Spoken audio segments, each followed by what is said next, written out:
So each of the 4 Gospels in the Bible were written by 4 different people.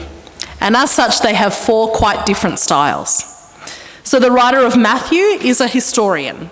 He takes time to write out the full genealogy of Jesus, and then he spends the rest of his book helping Jewish people understand how to follow this man. The writer of Mark is a little bit like an excited child who comes home from school saying, this happened and then this happened and then this happened and it was really okay. And then, okay, dinner? The writer of Luke is really a teacher. He focuses more on Jesus teaching about things rather than his healing or anything else. And then we have John. John is referred to often in the church as the evangelist. John writes to convert people, to share the message of Jesus in such a way that his readers would become believers and doers of the word. And so John was this gifted storyteller and poet, and he knew exactly what he was doing when he put today's long passage immediately after the story of Nicodemus, which Adrian explored last week.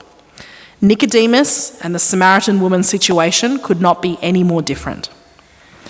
Nicodemus was a well-respected member of society. He was a religious scholar, he was a Pharisee, he could walk around town with his head held high. And Nicodemus came to Jesus with a request. He is a male, and he has a name in the story. The Samaritan woman, like so many other female figures in the Bible, does not have a name. She is only identified by her gender, her ethnicity, and her place in their society. This is an aside, but I think it's important to say that all we know is that she had 5 husbands, and at the time of the story, the man she lived with was not her husband. That's all we know. We have no information as to why. Was she a tramp? Was she a victim?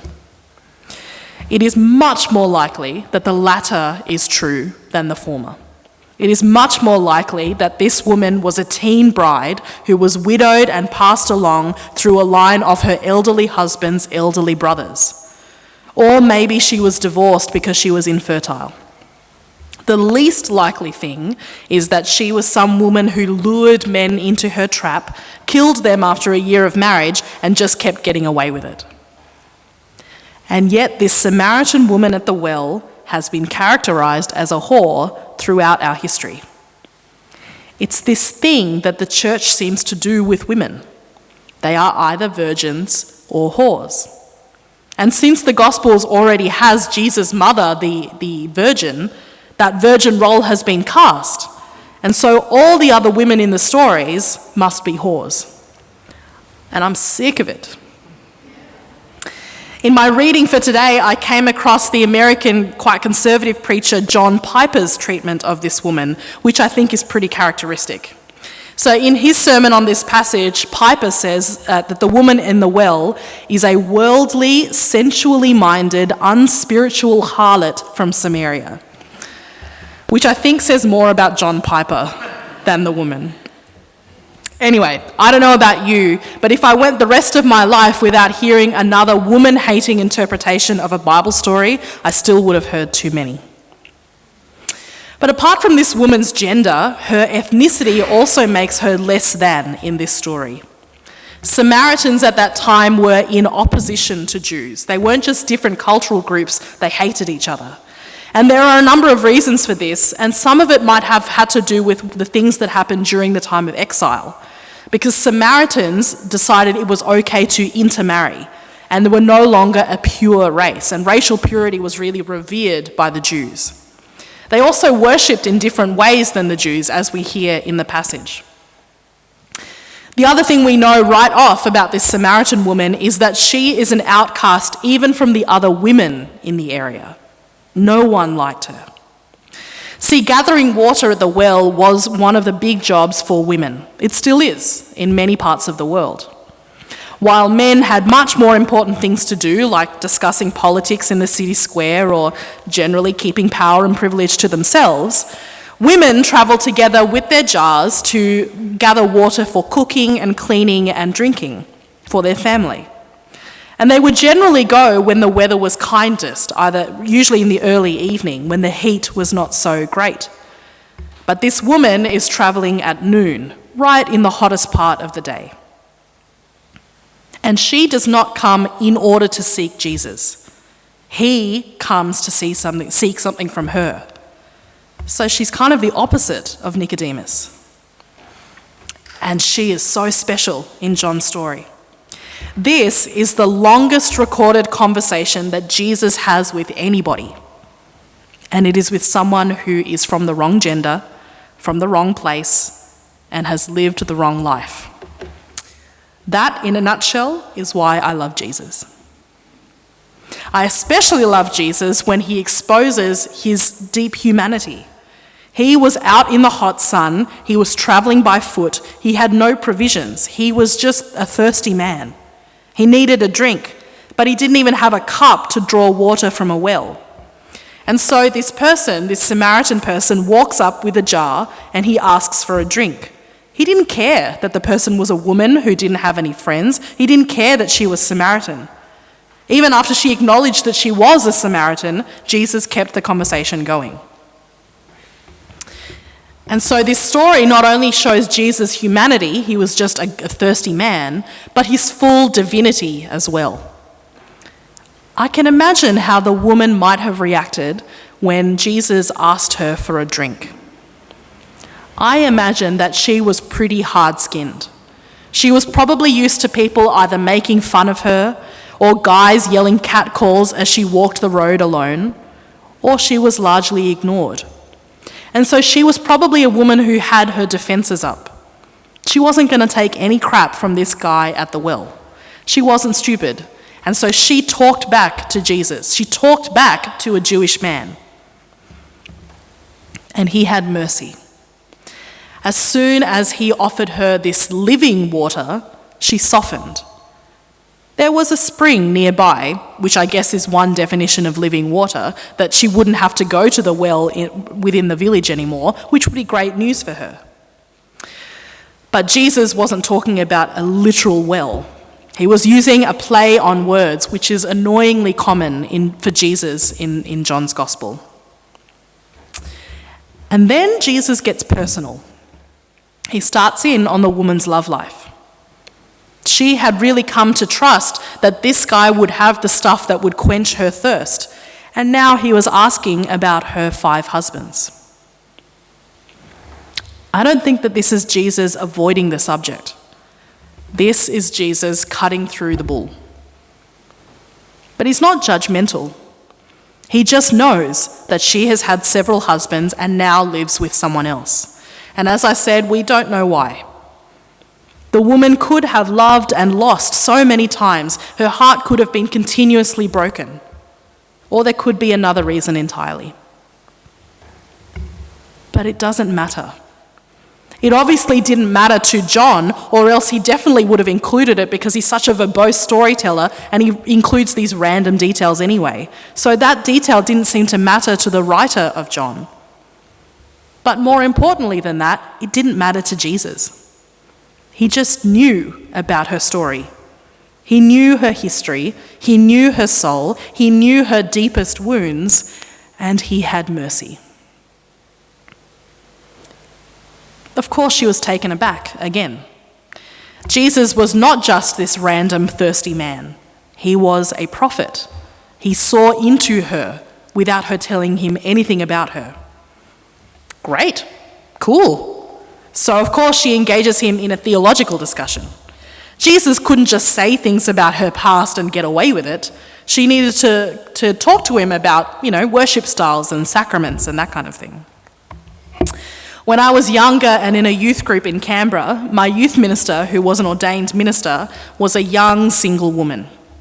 And often after our Sunday evening service, the youth group and her would head to the local pub just to hang out.